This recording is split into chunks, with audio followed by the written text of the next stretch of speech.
Taste the Daily.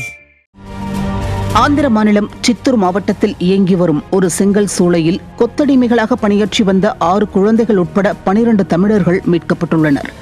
Stalin ஆட்சியில் தலைவிரித்தாடும் வேலையில்லா திண்டாட்டத்தால் வேலூர் மாவட்டம் குடியாத்தம் பகுதியிலிருந்து 2 குடும்பங்களைச் சேர்ந்த குழந்தைகள் உட்பட அனைவரும் ஆந்திர மாநிலத்திற்கு வேலை தேடிச் சென்று செங்கல் சூளையில் கொத்தடிமைகளாக பணியாற்றி வந்துள்ளனர்.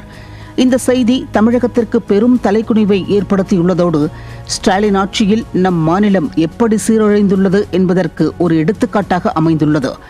ஆட்சிக்கு வந்தால் ஆண்டுதோறும் 10 லட்சம் வேலைவாய்ப்புகளை உருவாக்குவேன் என சொன்ன ஸ்டாலின் தனியார் நிறுவனம் உட்பட அனைத்து நிறுவனங்களிலும் 75% தமிழ்நாட்டவருக்கு வேலை கிடைக்க முயற்சி செய்வேன் என்றும் வாக்குறுதி கொடுத்தார்.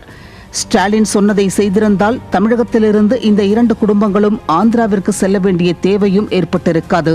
அங்கு சென்று இப்படி கொத்தடிமைகளாக பணியாற்ற வேண்டிய சூழலும் ஏற்பட்டிருக்காது. ஆந்திராவிற்கு சென்று சிக்கிய இவர்கள் மட்டும்தானா?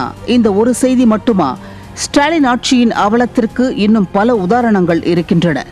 திமுக எம்எல்ஏ கருணாநிதியின் மகன் வீட்டில் பட்டியல் சமூகத்தை சேர்ந்த சிறுமி ஒருவர் கொத்தடிமையாக இருந்து பல்வேறு துன்பங்கள் அனுபவித்ததை ஏற்கனவே பார்த்தோம். சென்னையில் ஒரு வீட்டில் கொத்தடிமை போல பணியாற்றி வந்த ஒரு சிறுமி பல்வேறு துன்புறுத்தல்களுக்கு பிறகு உயிரிழந்ததை பார்த்தோம். இன்னும் இப்படி எத்தனை உதாரணங்கள் வேண்டும்? அத்தனைக்கும் காரணம் என்ன?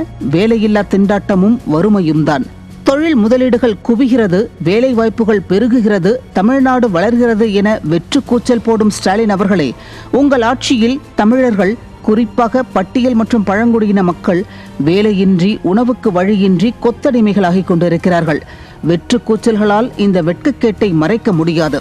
தமிழ் சமூகத்தை கொத்தடிமையாக்கியதுதான் உங்களின் 5 ஆண்டு கால சாதனை. இந்த சாதனைக்கான பரிசை இன்னும் சில அமாவாசைகளுக்கு பிறகு மக்கள் கொடுப்பார்கள். ஏற்றுக்கொள்ள தயாராக இருங்கள்.